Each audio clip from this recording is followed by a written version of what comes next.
poor construction, poor O&M valla serious defects develop అయి ఈరోజు ఆ 3 బ్యారేజ్ల మరి వాటర్ స్టోరేజ్ కానీ ఆ బ్యారేజ్ల విషయంలో ఏ విధంగా ముందుకు పోవాలో ఈ ప్రభుత్వం నేషనల్ డ్యామ్ సేఫ్టీ అథారిటీని అప్రోచ్ అయిన విషయం కూడా శాసనసభ ద్వారా యావత్ రాష్ట్రానికి తెలియజేస్తున్నాం.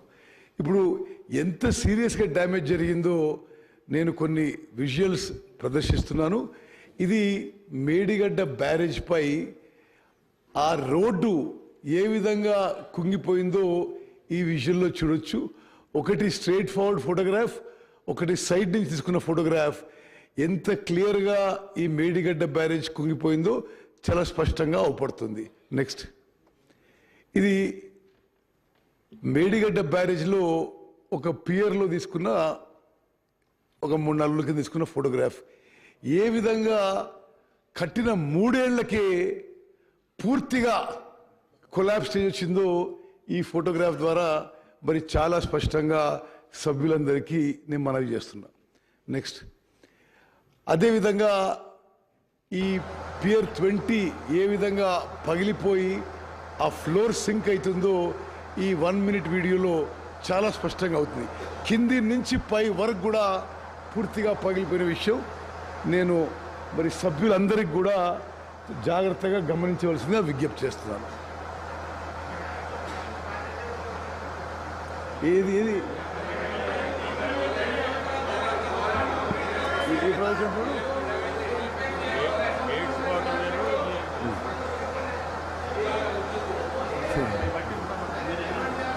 ఓకే సరే,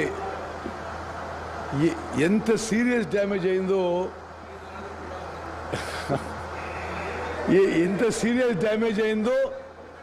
సభలో ఏ పార్టీకి చెందినా దయచేసి గమనించవలసిందిగా నేను సవినయంగా విజ్ఞప్తి చేస్తున్నా. ఎంత సీరియస్ డ్యామేజ్ అయిందో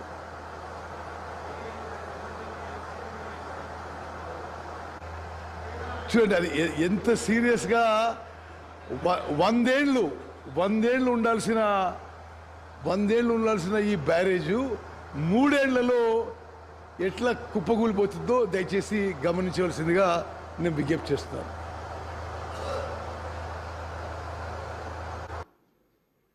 ఓకే, ఇప్పుడు సభ దృష్టికి నేను ఇంకొన్ని విషయాలు తీసుకొస్తున్నా. ఒక పెద్ద మనిషి ఏమంటాడు, మాకు అప్పచెప్పండి మేము రిపేర్ చేస్తామంటారు. అసలు మీరు కట్టిందే ఫాల్టీ డిజైను, మీరు కట్టిందే ఫాల్టీ డిజైను. ఇక మీరు అడగడానికి ఇది ఏ అర్హత ఉందని చెప్పి నేను. అదేవిధంగా ఇంకో పెద్ద మనిషి ఇట్లా చేయాలి అట్లా చేయాలని ఉచిత సలహాలు ఇస్తుండ్రు. స్పీకర్ సార్, వాళ్ళ నిర్వాహకం వల్ల, ఫాల్టీ డిజైన్ వల్ల, ఫాల్టీ కన్స్ట్రక్షన్ వల్ల, కరప్షన్ వల్ల, పూర్ O&M వల్ల మేడిగడ్డ బ్యారేజ్ కొలాప్స్ స్టేజ్కి వచ్చింది. ఈ బ్యారేజ్ విషయంలో ఫైనాన్షియల్ విషయంలో కూడా విషయం చెప్పాలి మీకు. ఈ మేడిగడ్డ బ్యారేజ్ టెండరు 1800 కోట్లకు పిలువబడింది. వర్క్ అవార్డ్ అయింది 1800 crores.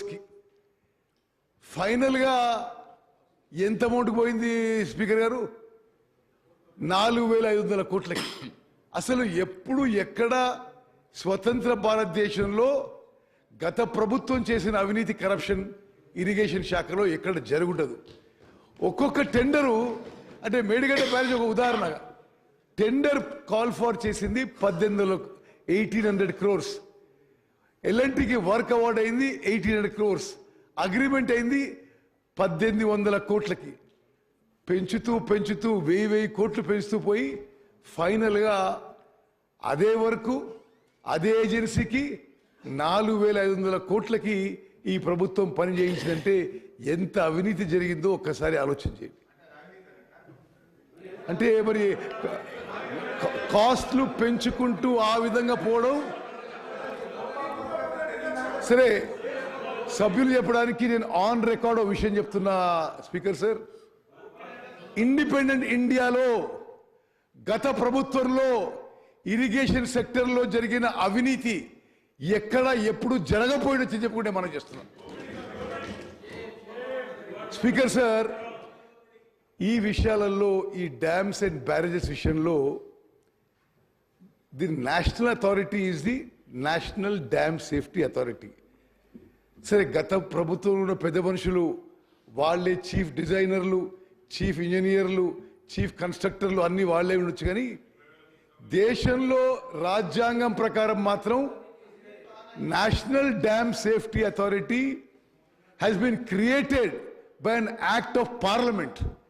భారతదేశంలో ఉన్న డ్యామ్స్ బ్యారేజెస్ అన్నీ మరి ప్రతి సంవత్సరం పరిశీలన చేసి అడ్వైస్ అండ్ డైరెక్షన్స్ ఇవ్వాల్సిన మరి power, responsibility national dam safety అథారిటీకి ఉందని చెప్పి నేను మనం చేస్తున్నాను. ఈ national dam safety authority Medigadda barrage inspect చేసి ఏం రిపోర్ట్ ఇచ్చిందో యథాతథంగా మేము ఒక్క వర్డ్ అటు ఇటు మార్చలేదు అధ్యక్ష. వాళ్ళు ఏం చెప్తే అది మేము యావత్ తెలంగాణ ప్రజానీకానికి తెలియజేయాలని చెప్పి ఆ ఎన్డిఎస్ఏ రిపోర్ట్ ఒక ఎక్సెప్ట్స్ ఇందులో మేము మరి మీ ద్వారా సభ్యులందరికీ ప్రజలందరికీ తెలియజేస్తారు. The damage occurred due to a combination of issues involving planning, design, quality control and operation maintenance.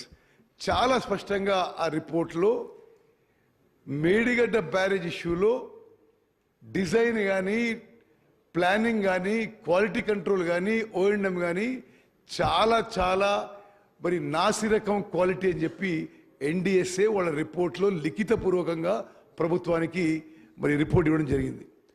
ఇంకో విషయం స్పీకర్ సార్, అక్టోబర్ 21 ఈ సంఘటన జరిగితే గత ప్రభుత్వం డిసెంబర్ 7 మా ప్రమాణ స్వీకారం వరకు వాళ్ళ ప్రభుత్వం ఉంది. ఏ ఒక్కరోజు కూడా మాజీ ముఖ్యమంత్రి కేసీఆర్ గారు ఆల్సో ఇరిగేషన్ మంత్రి ఉండే అక్టోబర్ 21 నుంచి డిసెంబర్ 7 వరకు ఒక్క మాట కూడా మాట్లాడని చెప్పిన విషయం మరి సభ్యులందరికీ గుర్తు చేస్తున్నా.